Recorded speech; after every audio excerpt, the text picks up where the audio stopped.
Assalamualaikum, salam literasi. Pada hari ini kita akan mempelajari tentang mengidentifikasi isi, sistematika, dan juga hal-hal penting yang terdapat dalam surat lamaran pekerjaan. Nah, setelah mempelajari materi ini, kamu diharapkan mampu menentukan isi dan sistematika dalam surat lamaran pekerjaan, juga menemukan hal-hal penting di dalamnya. Nah, kita langsung saja masuk ke materi. Oke, sebelum kita pelajari lebih detail lagi tentang surat lamaran pekerjaan, kalian pasti sudah sering melihat contoh-contoh surat lamaran pekerjaan, baik itu secara langsung maupun yang ada di internet. Nah, sekarang kita akan membahas bagaimana surat lamaran pekerjaan yang baik dan benar. Nah, sebelumnya bisa kalian baca di sini fungsi dari surat lamaran pekerjaan sendiri itu dikirim dari seseorang yang membutuhkan pekerjaan kepada orang atau instansi yang bisa memberikan pekerjaan atau jabatan untuk orang tersebut. Nah, itu adalah fungsi dari penulisan surat lamaran pekerjaan. Nah, kita masuk ke ciri-ciri surat lamaran pekerjaan. Nah, bisa kita lihat di sini.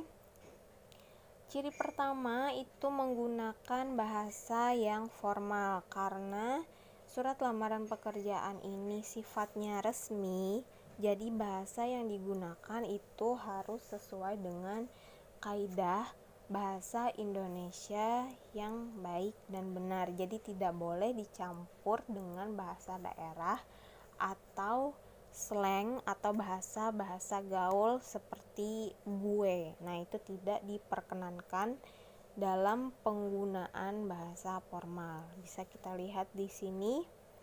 Nah, ini contohnya. Bahkan untuk salam pembuka. Nah, di sini ada salam pembuka. Untuk surat lamaran pekerjaan juga ada pembuka atau pengantar dari surat lamaran pekerjaan tersebut. Nah, untuk bagian salam pembuka itu kenapa tidak Assalamualaikum atau tidak salam sejahtera? Karena kembali lagi tadi ke ciri pertama, menggunakan bahasa yang formal ini tadi. Jadi digunakanlah salam yang umum, yaitu dengan hormat. Kemudian di sini juga menggunakan berdasarkan informasi yang saya, jadi bukan gue di situ tulisannya ya. Jangan menggunakan bahasa gaul atau bahasa slang. Gunakan bahasa formal yang baik dan benar. Di sini berdasarkan informasi yang saya terima tentang lowongan pekerjaan di perusahaan yang Bapak atau Ibu pimpin. Nah, melalui surat ini saya ingin mengajukan diri untuk melamar pekerjaan di perusahaan yang Bapak atau Ibu pimpin pada posisi sebagai staf administrasi. Nah, di sini menggunakan bahasa yang formal. Oke, ciri yang selanjutnya. Nah, di dalam surat lamaran pekerjaan, kalian juga harus mencantumkan bagian promosi diri. Nah, selain itu, promosi diri kalian juga harus menggunakan tentunya yang tadi, menggunakan bahasa yang formal, juga menggunakan bahasa yang impresif. Impresif itu yang menarik, yang meninggalkan kesan untuk orang yang membaca dan dapat mempengaruhi orang tersebut supaya tertarik dengan kita. Nah, itu namanya bahasa yang impresif. Jadi formal, impresif, dan tidak bertele-tele atau tidak berlebihan dalam menyampaikan promosi diri. Nah, di sini ada contoh. Nah, ini adalah contoh bagian promosi diri dari pelamar pekerjaan. Nah, bisa kalian baca. Saya menguasai MS Office dan Excel, menguasai perpajakan dan neraca laba rugi. Selain itu, saya juga memiliki sertifikat bahasa Inggris. Berikut berkas-berkas pendukungnya. Nah, di sini ada 6 berkas. mulai dari fotokopi ijazah nih sampai foto 4x6. Nah, ini adalah kualifikasi dan ini adalah promosi diri. Jadi yang disampaikan itu seperlunya tapi menarik. Nah, itu adalah bahasa yang impresif. Kemudian untuk berkas pendukung itu tidak harus yang 6 ini ya, tidak harus 6 berkas ini, tergantung dari permintaan orang yang sedang membuka lowongan pekerjaan tersebut. Jadi tidak 6 ini. Oke, kita lanjut. Nah, ini adalah bagian-bagian dari surat lamaran pekerjaan. Kalau tadi kita lihat ada cirinya, ada 3 ya untuk bahasa surat lamaran pekerjaan. Nah, di sini ada bagian surat lamaran pekerjaan juga ada 3. Nah, yang pertama itu ada pembuka, kemudian ada isi, dan juga ada penutup. Nah, untuk bagian pembuka ini dibagi lagi nih. Kita lihat contohnya. Nah, untuk bagian pembuka yang paling atas ini ada tempat, tanggal, bulan, dan tahun ditulisnya surat. Jadi kalau kalian nulisnya di Kuala Kapuas ya tulis Kuala Kapuas 17 Juli 2020 misalkan. Jadi bukan tempat lahir ya ini. Yang ditulis di sini adalah tempat penulisan surat. Nah, ini termasuk ke dalam bagian pembuka.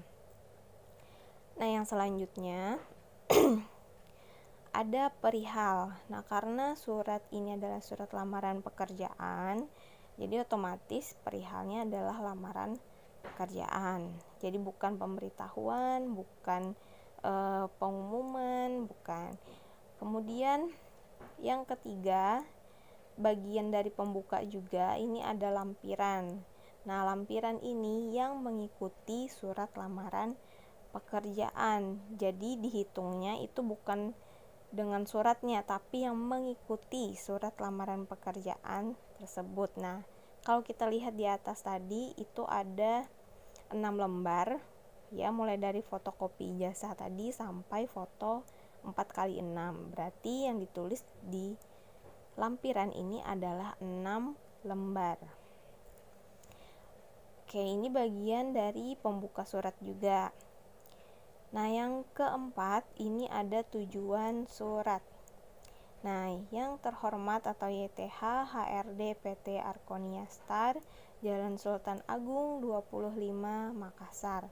Nah, ini adalah tujuan dikirimnya surat untuk siapa. Nah, ini bagian pembuka.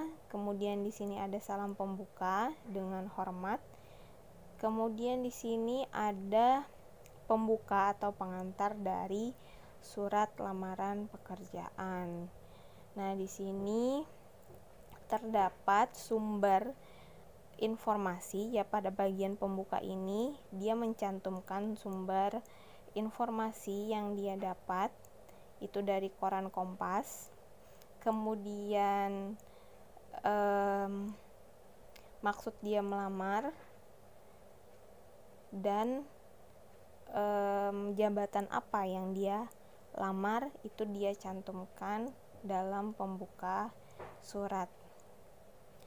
Oke, sini paham ya. Kita lanjut ke isi surat. Nah, untuk isi surat ini ada kualifikasi diri atau biodata diri, kemudian ada promosi diri dan berkas-berkas pendukung juga dicantumkan dalam bagian isi ini. Nah, kita lihat di sini untuk bagian biodata diri atau kualifikasi diri ada nama, tempat tanggal lahir, jenis kelamin, kemudian pendidikan terakhir ya. Kemudian ada nomor telepon yang bisa kalian hubungi, yang bisa dihubungi. Nah, ini nomor telepon ini jangan sampai tertinggal ya, kalian menulis di surat lamaran pekerjaan. Nah, ini untuk kualifikasi atau data diri kalian. Nah, ini adalah bagian promosi dirinya nih. Nah, nih bagian promosi diri. Kelebihan yang dia miliki adalah dia menguasai MS Office, Excel, terus perpajakan dan neraca laba rugi, juga memiliki sertifikat bahasa Inggris. Nah, di sini dia juga menjabarkan berkas-berkas pendukung yang dia miliki. Ini ada 6 lembar tadi. Nah, ini untuk bagian isi. Oke, bagian terakhir dari surat lamaran pekerjaan adalah penutup. Nah, di bagian penutup bisa kita lihat di sini adalah penutup suratnya. Ini demikianlah surat lamaran ini saya buat. Besar harapan saya bisa mengikuti tes selanjutnya. Atas perhatiannya saya mengucapkan terima kasih. Nah, ini adalah bagian penutup suratnya. Kemudian hormat saya, ini salam penutup. Kalau tadi dengan hormat salam pembuka, nah ini hormat saya itu salam penutup. Jangan lupa disertai dengan tanda tangan dan juga nama lengkap. Nah, kalau ada titel di sini bisa kalian tambahkan titel. Pokoknya selengkap-lengkapnya nama kalian.